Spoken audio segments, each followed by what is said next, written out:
Hey y'all, hey, long time no talk. Welcome back. I'm so excited. Welcome back to my channel. I'm Taylor Lauren. Here on my channel, I talk about my life as a beauty queen, as a wife, and as a mama. I have so much to catch y'all up on. I'm gonna have to do a separate life update video, but this video is going to be my birth story video with my little baby. She is here sleeping with me in the car while I film. Hold on, let me. Bailey is here, y'all. She's here.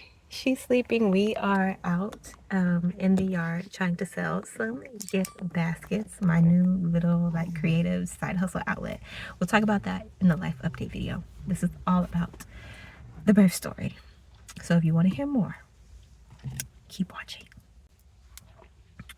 Y'all, I have some hot chocolate this morning, 2 packs of Swiss Miss with marshmallows. It is so yummy.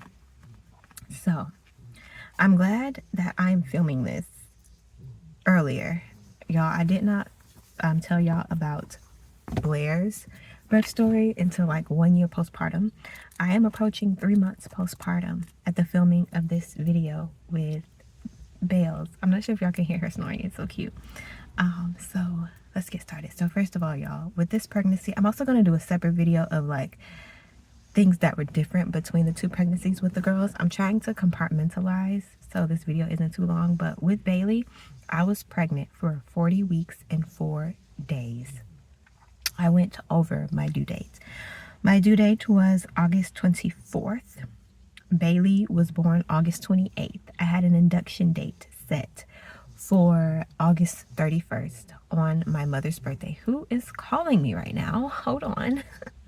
Okay, my mom was calling me.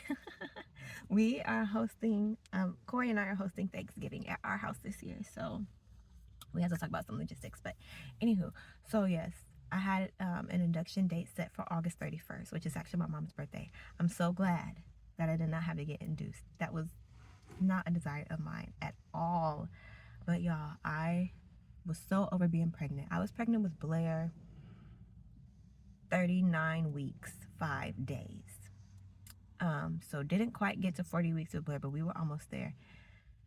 I told my husband, I said, I don't know if I want to try for a 3rd kid because they cook for the entire period. Like, my kids like to stay in the womb. They like to cook. And I was feeling so defeated at the end of this pregnancy because, you know, people say with your second, your first child takes forever. The second child comes a lot sooner. Like, you're not pregnant as long, and then your labor is super duper quick.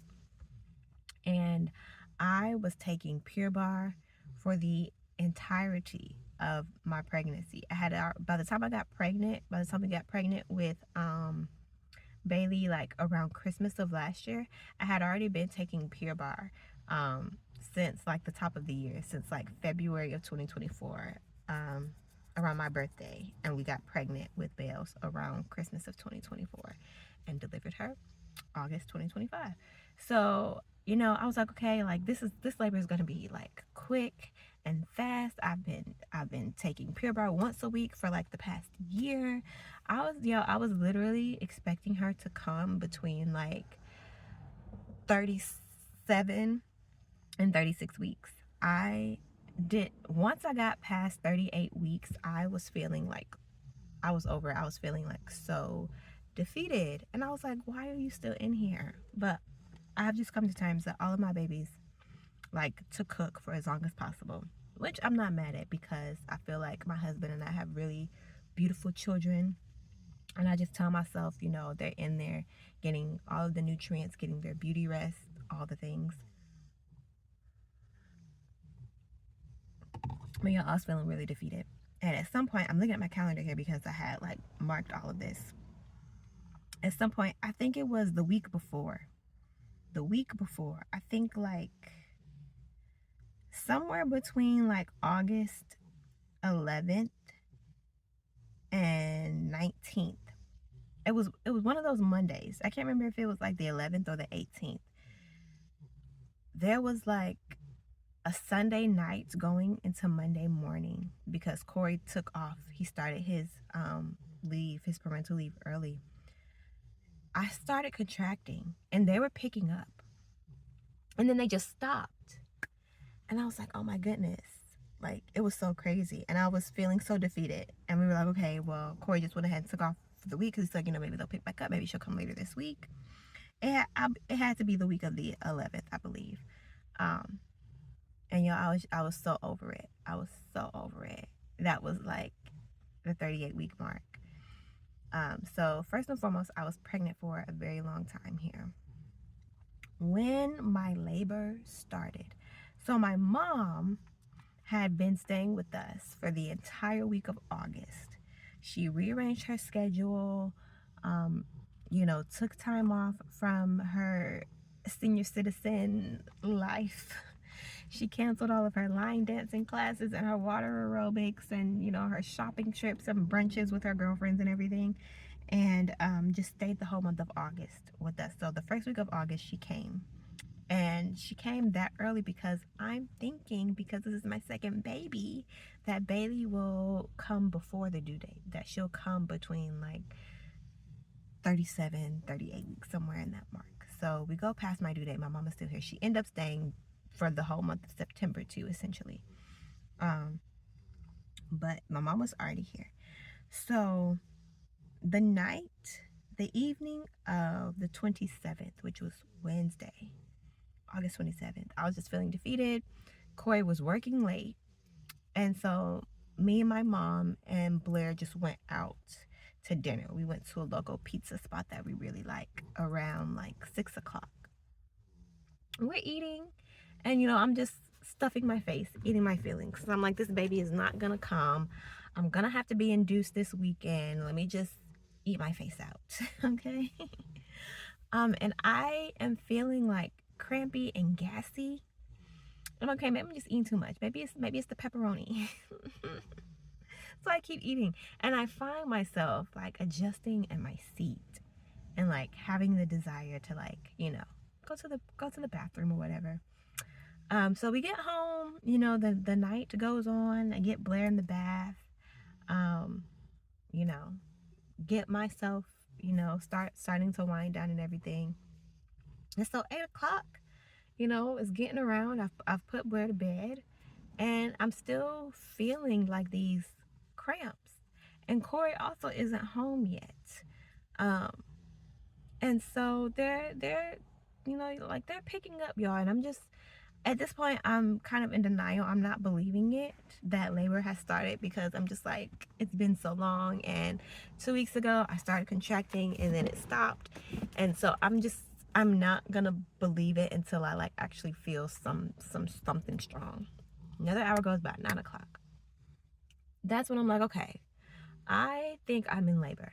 My mom is at the house with us. She's already, started winding down or whatever. I call Corey. I know he's working late and I know he's hanging out with some of his coworkers that, are that like travel in town and they like to hang out, before they go back home or whatever. So I know he's worked late and he's having like a night out with the guys, with the coworkers. So I call him. He doesn't answer. I know where he is though. We share each other's location. So I was okay, maybe, I'll give him another 30 minutes. And, just try and call him again. Haven't told him I'm in labor yet. So I call him again, like 30 minutes later, still no answer. So I'm like, okay, I'm gonna just kind of like get my mind together, practice my breathing, get on my ball. And then they start picking up, y'all, to the point where like I'm having contractions and I'm like, I have to bear down. I have to lean over on a wall or something. So I was like, okay, I'm just gonna get in the shower. And I see on the location that Corey has, started making his way home. So I said, okay, I'm just, tell him when he gets home. So I hop in the shower. He gets home while I'm in the shower, and I tell him, and he sees me like bear down, and he's like, "Are you contracting?" I was like, "Yeah, they're picking up. It's pretty serious." So I was like, "I think you should go ahead and like shower and take a nap because I feel like within the next hour, I said within the next like 3 hours or so, it might be time." And so he's like, "Okay." So we let my mom know that, like I'm contracting, and she's like, okay, well, when you get ready to go, just let me know. She's gonna stay home with Blair. And I get myself together, make sure everything's packed, take a shower. Corey gets in the shower, goes to sleep. I sleep for a little bit. Maybe I slept for like 2 hours. So maybe till like 1 in the morning. Corey's still sleeping. At 1 in the morning, I can't sleep anymore. And I'm the type of person, when I labor, I have to be like up and active, as active as I can be while I'm laboring. I don't like to sit down. I can't lay down. I don't like to be on my side. I need to be on a ball. I need to be leaning over, bearing down. I need to be swaying and supporting myself. I have to stay moving. That is what feels best for me. So I wake up at like 1 in the morning, can't sleep, can't take it. I have to be like up and active, and I'm getting into, my groove now. At this point, the contractions are pretty close. They're like 3 to 5 minutes. And I was like, okay, I don't want to leave yet. I said, I'm gonna try to hang on for as like long as possible as I can. So Corey's next to me in the bed sleeping. I get the pillow, to bear down on, and then I put another pillow between my legs. I'm just kind of like rocking and swaying. I'm going back and forth from like gorilla pose on the bed, and then getting off of the bed and swaying on the edge when the contractions are like getting pretty strong. So then maybe at like 2 a.m. I told Corey, I said, babe, get up, it's time. It's time, we gotta go. So we tell my mom, get everything packed up. Luckily this time with Bales, the hospital is really close. We live in Fayette County now, whereas with Blair, we lived in Clayton. We were still at home base. We still in the hood a little bit. So we delivered Blair at Emory Midtown.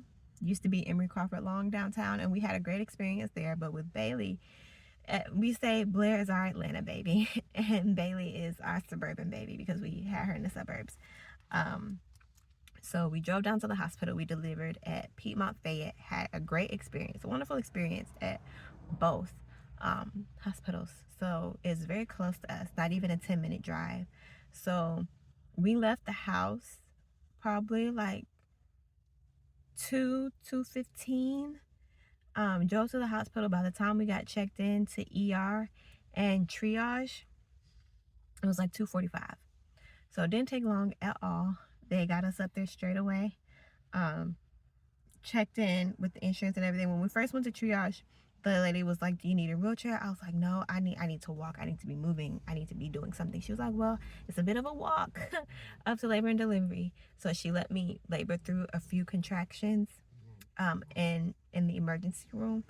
And then we hurry up and got me in a wheelchair so that we can get up there. And then when I needed to stop to get out of the wheelchair to brace for a contraction, they let me do that. So that was really nice.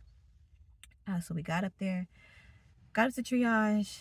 They checked me, and I was like, Lord God, like I've waited for like as long as I could. Please let me be further along. Like, please let me be like at least like 5 centimeters. When we checked in with Blair, I was 5 centimeters, and the pain was like, I would say the pain this with Bailey was more intense than the contractions was more intense than they were with Blair. And it makes sense because with Bailey, when we checked in to triage, I was 6 centimeters. And I remember going to triage, and like I had to pee, and they needed me to pee in a cup. And I just remember like sitting on the toilet and being like, I don't know if I can get up because everything was just progressing and moving. And I was like, I'm afraid if I get up and bear down, she gonna fall out.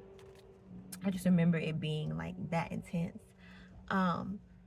So they checked me, and that check, oh my gosh, that check was the most uncomfortable thing, because remember I told y'all when I was at home, the contractions was like 3 to 5 minutes. And they had, done sped up. By the time I got to triage, they were like 2 minutes apart. And she was checking me during contraction. I was like, oh, Lord, have mercy. But we got through it, and I was 6 centimeters. She was like, oh, I feel hair. She was like, we got to get you up there. It was like 3 in the morning at this point. And she was like, "Do you want an epidural?" Because the nurse, "Are you okay, big girl?" She was like, "Do you want an epidural? Because if you want it, you need to tell us right now so we can order it. Because once we get you up there, there's not gonna be time." And I was like, "Yes, give me the epidural." And my thing with epidurals is, I was in labor for so long with Blair. I was in labor for 3 days with Blair. I did have an epidural with her. And by the time I had the epidural, she had arrived within the next 30 minutes. But because I was in labor for so long with her, I feel like I've paid my dues to the whole giving birth natural type thing. I feel like I delivered my first, I may as well have delivered my first child natural because I was in labor for so long with her. I'm not judgy when it comes to epidurals or natural or C-section or vaginal or whatever, because I don't know anyone else's story or background or reasonings for them making the decisions that they need to make. And I'm the type of person, I've come to a point where if I don't have to do, if I don't have to put in a certain amount of work or effort to do something, I'm not going to. I've gotten to the point as a mom where I'm trying to work smarter and not harder. And that includes how I deliver my children. Okay. So yes, I got the epidural. Um, so yeah, I told them, yeah, I want it. So they took us up to labor and delivery. Really cute, really peaceful, really quiet, really demure. I didn't really hear nobody else like birthing. Um, And I guess it just may have been like the time of day, because when we delivered Blair, when we got to the hospital with Blair, it was evening. And it was during like peak hours of like, people getting off work and like rush hour traffic or whatever when we got to the hospital. And it was very busy. But when this time around with Bailey, it was like no one was there. I didn't start like really hearing people or hearing other babies until we got to postpartum. So got us up there, delivered, or not, got us up there, checked in, got me hooked up and everything in the labor and delivery room. It was probably maybe like around 3, maybe like 3:15. I would say I got my epidural maybe maybe like between, I would say like 3:45 and 4:15. And it was a great epidural. The doctor was really nice. The anesthesiologist, they came and checked on me postpartum and asked like how my experience was with the epidural and all of that. And so got my epidural, I would say, yeah, between like 3:45 and 4:15. And everything's chill, calm. We text our family the updates and everything. And they're like, "Oh, this baby is gonna be here by 7 a.m. at the latest." So I try to roll over, get some sleep, put on my worship music. I feel like this time around I was also more open to like interactions. Like when I delivered Blair, I was just very much like a solitude, like uptight person. I was like, "Don't touch me, don't talk to me, I don't want any candles, I don't want any I just need to go in like a dark place." And I feel like that kind of tensed me and stressed me out a little bit and stressed Blair out. And I think that's why I was in labor for so long with her. So this time around I was more open. I was like talking more, talking to my husband more, listening to my worship music, which really, really helped. And I was starting to fall asleep. And then I'll like the yeah, I'll say that I got that epidural like around 3:15, trying to fall asleep. 3:45, and then I'm still hooked up to the monitors. 3:45, the nurse and the midwife come in. They're like, "Oh, it's time for you to push. Your baby is showing like a lot of activity on the monitors. It's time to push." I was like, "Oh," I'm like, I only closed my eyes for like 10 minutes. And so the ball got rolling. And it was only, I can't remember. I think we did not have a doula this time around. We didn't rehire our doula, not because we were unhappy with her or anything. I love her so much, still recommend her, but I feel like we still had those tools and resources in our toolbox, and we didn't necessarily need her this time around. I did contact her. I'm gonna tell you about that afterwards, for some advice and some reassurance. But as far as her services, we did not have those. So it was the midwife, the nurse, Corey, and me. I feel like it was like less people because we didn't have a doula this time. And so think I pushed like 3 times and she was here. And the midwife, she was so sweet. The nurse and the midwife, everyone was so sweet in labor and delivery and postpartum. Like, so sweet. I loved delivering. I loved both hospitals, but I really loved delivering at Piedmont Fayette. I think I liked it more just because it was less of a commute for us. And I'm just so happy and grateful and blessed that I had great hospital birth experiences with both of my children, because I know everyone doesn't have that. But the nurse and the midwife came in and they're like, okay, it's time to, it's time to push. It got me propped up and everything. Corey's excited. He's on the side, watching and like, holding the leg and whatnot. And she was like, do you remember how to push?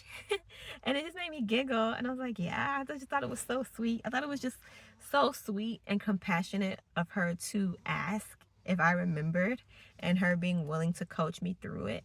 But it made me giggle because I was like, just because I love being a mom so much and I've had great birthing experiences, and the whole concept of life and labor and delivery and prenatal and postnatal and pregnancy just amazes me. And I was in my head, I like giggled. I was like, girl, yes, I remember how to push. This is like one of the greatest moments of my life. Like, you remember the day you get married. There are just like certain things in a woman's life that you remember.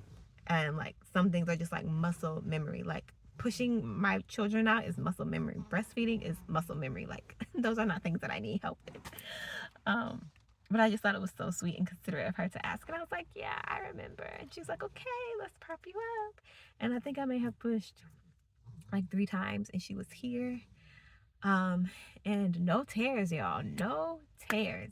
No tears. I had a first degree tear with Blair, but no tears here with Bailey. And I think, first of all, I owe that all to the Lord God, because not tearing made such a difference in my postpartum recovery and me being able to like, just, walk and move around and bend down, and you don't realize all of those vaginal and pelvic muscles that you use until, they're sore and in healing after you have a baby.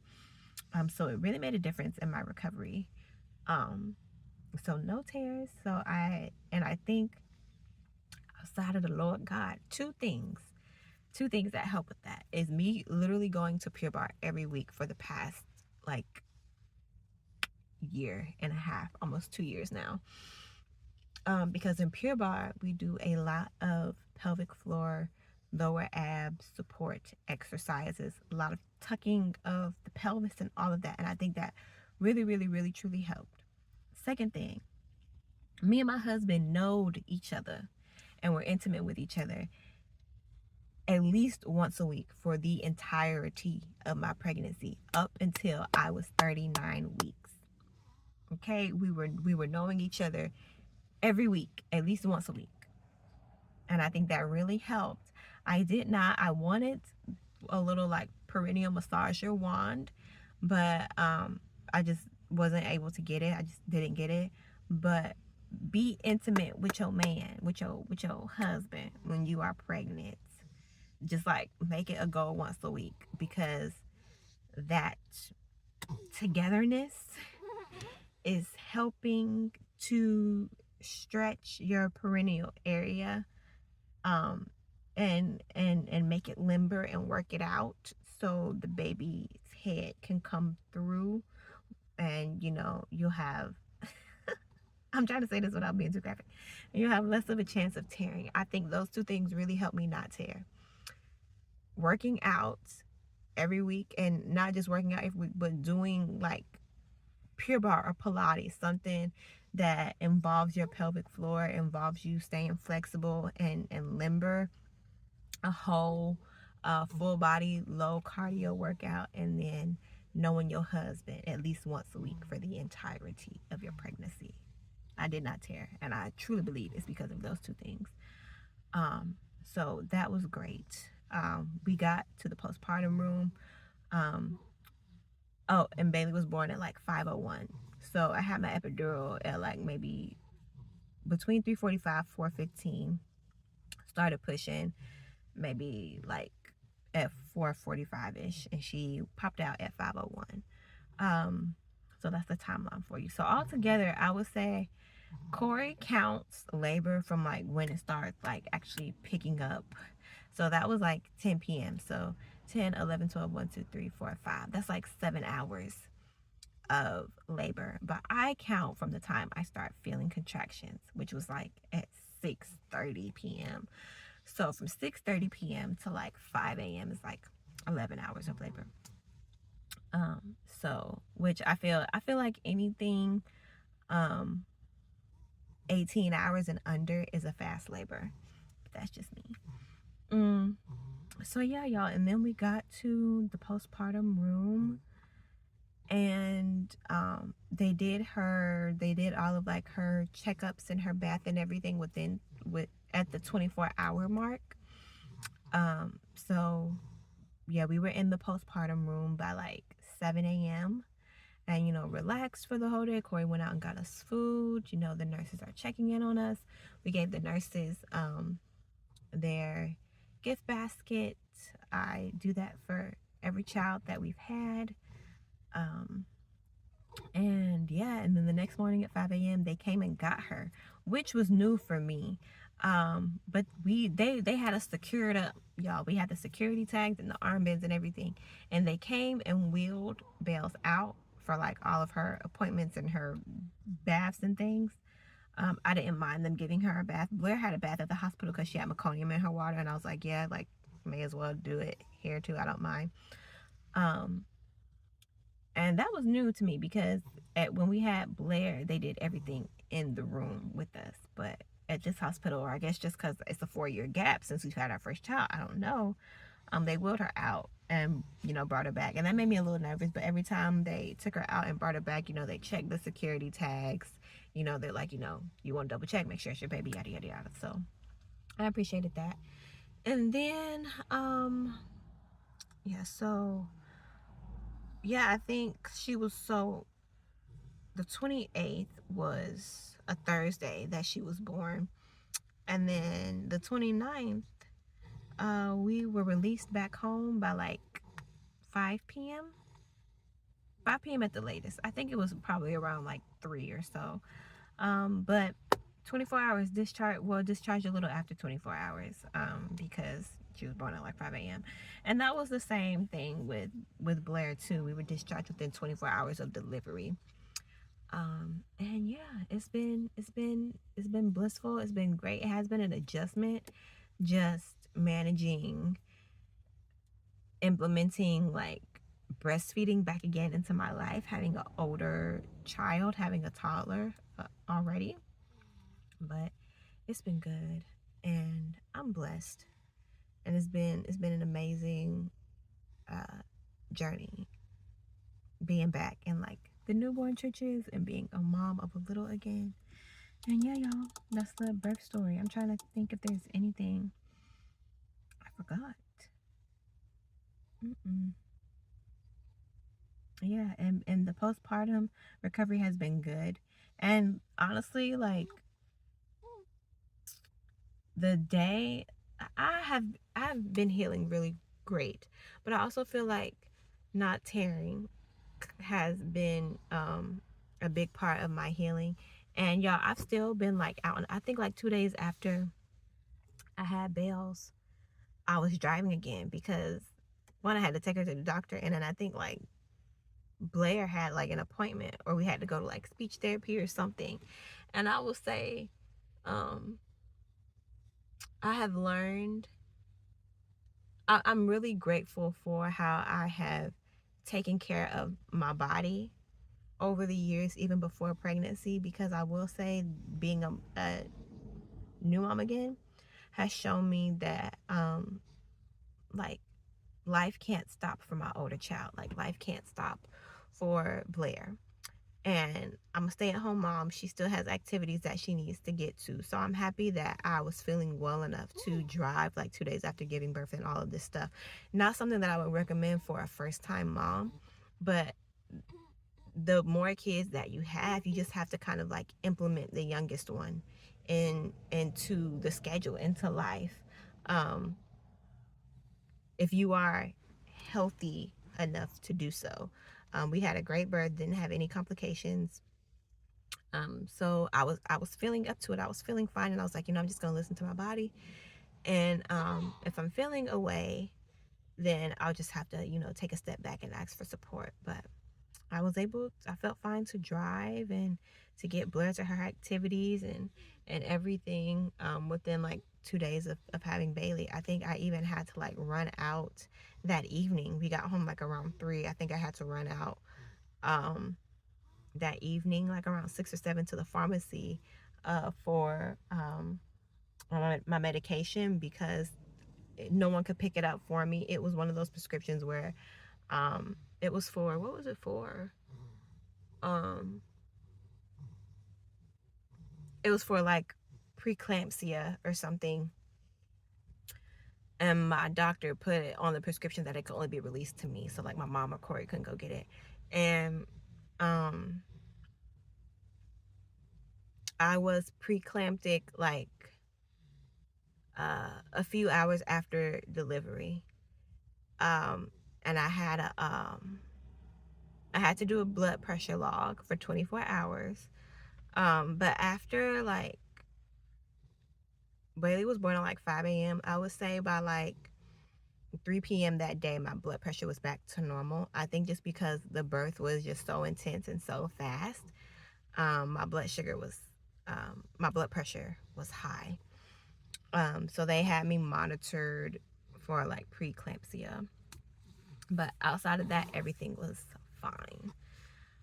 I'm trying to think. Yeah, everything has been good. And I'm gonna have some more. Are you okay? I'm gonna have some more postpartum content for y'all. But yeah, that was the birth story, and it was fast. Oh my gosh, it was fast. When we checked in and they told me I was at 6 centimeters and they felt hair, I was like, oh my gosh, you've got to be joking me. It's gonna be time soon, especially with the way that my contractions like kept coming, and like the amount of intensity that they were coming. But yeah, y'all, that's it. And I'm so happy. I'm so blessed. I have 2 daughters.